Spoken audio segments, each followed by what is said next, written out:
যারা মুসলমানদের দুশ্মন, যারা আমার আল্লাহর দুশ্মন, আল্লাহ রাসূলের দুশ্মন, আল্লাহ দ্রোহী, বেঈমান, কাফের, মুশরিক, আপনার কাছে তারা হচ্ছে সবচেয়ে প্রিয় এবং পছন্দের ফেভারিট মানুষ। না, সব জায়গায় ইসলাম টেনে আনা ঠিক না।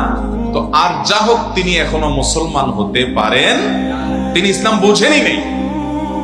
আল্লাহ তাআলা আমাদেরকে পরিপূর্ণ মুসলমান হওয়ার তৌফিক দান করুন। পরিপূর্ণ সারেন্ডার না করলে, শতভাগ আত্মসমর্পণ না করলে আপনি কখনো পরিপূর্ণ মুসলমান হতে পারবেন। আল্লাহ তাআলা আমাদেরকে পরিপূর্ণ মুসলমান হওয়ার তৌফিক দান। ভাইরা আমার, খেলার নামে আমরা যা করছি আজকাল, সেগুলো অনেক ক্ষেত্রে আমাদেরকে ইসলাম থেকে শুধু দূরে সরাচ্ছে না, নিজের অজান্তে আল্লাহ দ্রোহী,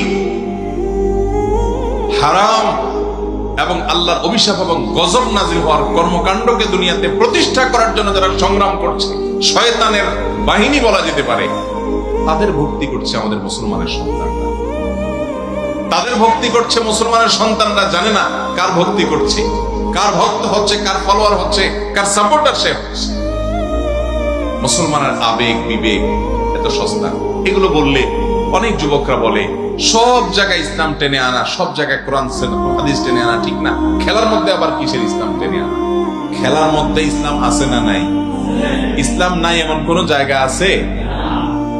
আপনি যখন খেলাধুলা করবেন, ইসলামে খেলাধুলাও আছে। আপনি কিভাবে খেলাধুলা করবেন ইসলামে সেটা বলা আছে।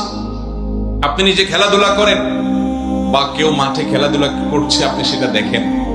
সেখানে যদি হারাম কিছু না থাকে, সেখানে যদি সতরম মুক্ত করা না হয়, সেখানে যদি জুয়া না থাকে, সেখানে যদি চোখের জেনা না হয়, সেখানে যদি নামাজ ইবাদত বন্দেগী নষ্ট হওয়ার মতো নেশা এবং মাতলামি তৈরি না হয়, তাহলে সেই খেলা খেলাতে, সেই খেলা দেখাতে কোনো অসুবিধা নেই। কিন্তু আপনি যেই খেলা দেখছেন, এই খেলা প্রতি সেকেন্ডে আপনার চোখের জেনা হচ্ছে কি হচ্ছে? প্রতি মিনিটে মিনিটে চোখের জেনা করা ছাড়া এই খেলা দেখার কোন রাস্তা আছে? আপনি 1 ঘন্টা খেলা দেখতে গিয়ে 100 বার, 200 বার, 250 বার বা অগণিত বার আপনার চোখের জেনা করছেন, মনের জেনা করছেন, আপনার আমলনামায় গুনাহ লেখা হচ্ছে।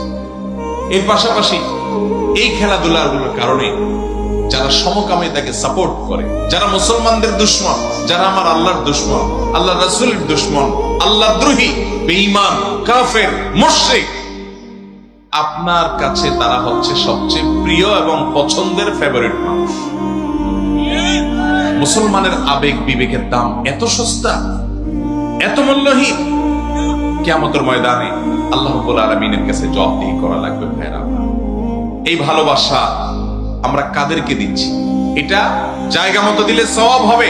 নিজের মাকে ভালোবাসেন, বাবাকে ভালোবাসেন, ভাইকে ভালোবাসেন, অভাবী মানুষকে ভালোবাসেন, বোনকে ভালোবাসেন এবং বৃদ্ধদেরকে শ্রদ্ধা করেন, আলেমদেরকে ভালোবাসেন, নেককারদেরকে ভালোবাসেন, আপনারে ভালোবাসেন, ইমানদারকে ভালোবাসেন, আল্লাহর জন্য ভালোবাসেন, ঈমান পূর্ণাঙ্গ হবে।